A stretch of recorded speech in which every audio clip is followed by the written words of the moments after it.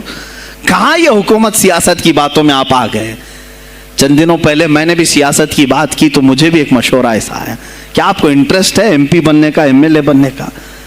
میں نے کہا مجھے انٹرسٹ تو نہیں ہے لیکن کرسی صاف کرنے کا انٹرسٹ بہت ہے، اس پر جو کچرا ہے اس کو صاف کرنے کا انٹرسٹ بہت ہے۔ انشاءاللہ العزیز وقت آئے گا وہ صاف ہوں گی بھی۔ عزیزان گرامی مستنجد باللہ 10 اشرفیوں کی تھیلیاں لے کر سونے کی غوث پاک کے دربار میں آئے۔ آپ مریدین کے ساتھ بیٹھے، ارے وہ حال و قال کی مجلسیں ہیں۔ مستنجد باللہ آیا غوث پاک کی بارگاہ میں، کہا کہ یہ حضور آپ قبول کر لیں، نذرانہ ہے۔ آپ نے کہا تو رکھ لے اپنا نذرانہ، تو اپنے پاس رکھ لے۔ کہا کہ ہدیہ قبول کرنا سنت ہے، آپ سنت کے خلاف کرتے ہیں۔ غوث پاک نے کہا اللہ ایک تھیلی لیا اور اپنے بغل میں دبا کر کے اس کو نچوڑنا شروع کیا تو اس سے خون ٹپکنا لگا۔ خون اتنا ٹپکنے لگا تو حاضرین مجلس دم بخود رہ گئے۔ خلیفہ مستنجد باللہ بھی دیکھ رہا تھا۔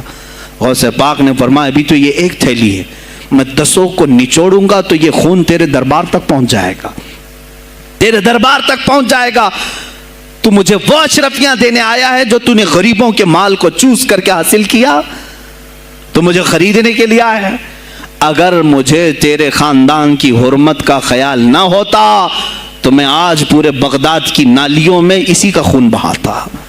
خلیفہ مستنجد باللہ بے ہوش ہو گیا، اور اس کے بعد جب ہوش آیا اس نے توبہ کیا اور آپ کے ہاتھ پر بیعت بھی کیا۔ اب اس کے بعد وہ خلیفہ ایسا پاک ہوا، نظر غوث جو پڑھی۔ اب اس کے بعد دربار خلافت کے حالات کیا ہو گئے سنیں۔ میں آج سیاست پر بات کر رہا ہوں۔ اب خلیفہ مستنجد باللہ کا دل جب صاف ہوا، 8 دن کے بعد وہ حاضر آیا، کہا سلطان الاولیاء اے شیخ عبد القادر جیلانی آپ حکم فرمائیں کہاں کس طرح کا گورنر رکھنا چاہیے، گورنر کس طرح کا ہونا چاہیے آپ دیں۔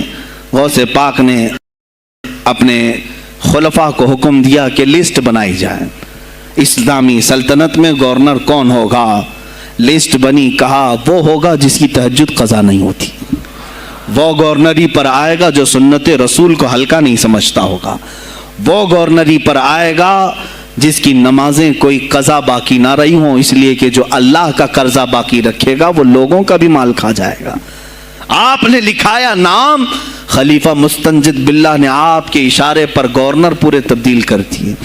ہر جگہ پر ایسے لوگوں کو رکھا جو سرکار غوث پاک کے یا تو مرید تھے یا خلیفہ تھے یا شاگرد تھے، اور ان کے دلوں میں اللہ کا خوف تھا، اور وہ پورے بغداد اور آس پاس کی سلطنتوں کو سنبھالے ہوئے تھے۔ ایک وقت ایسا آیا کہ وہی چند سال پہلے جو بغداد نشے میں ڈوبا ہوا تھا، 10 سالوں کے بعد لوگ کہنے لگے کہ آج بغداد ایسا لگ رہا ہے جیسے عمر بن خطاب کا زمانہ آ گیا ہو، عمر بن خطاب کا زمانہ آیا ہو۔ تم نے تو غوث پاک کی 11ویں کھائی ہے نا، اصلاح حکومت ان سے نہیں سیکھا، وہ آئے تھے نظام تبدیل کرنے کے لیے۔ آج میں علماء سے بھی یہی کہوں گا، تم حق بات تو پہنچاؤ قوم تک۔ آج حالات ایسے ہیں میرے عزیزوں، ڈر اور خوف ان کے سینوں پر طاری ہوا۔ کس بات سے ڈرتے ہو؟ کیا تم نے اللہ کی ذات پر ایمان نہیں لائے؟ یہ نہیں کہتے ہو موت و حیات اللہ کے ہاتھ ہے، رزق اللہ کے ہاتھ ہے، پھر ڈرتے حکومت وقت سے کیوں؟ مجھے ابھی چند دنوں پہلے ایک میسج یہ بھی آیا تھا کہ حضرت آپ تو پاکستان کے علامہ خادم حسین کی تعزیت پر بیان کر رہے ہو، آپ دیکھ نہیں رہے یہاں کا ماحول کیسا ہے؟ عزیزان گرامی اس دن مجھے افسوس اس بات پر ہوا، سوال پر، ہائے افسوس، اس قدر تمہارے ضمیر مردہ ہو گئے، اس قدر تم بزدل ہو گئے، لاکھوں لوگوں کے دلوں میں شمع عشق مصطفیٰ جگانے والے پر تمہاری زبان بند ہے،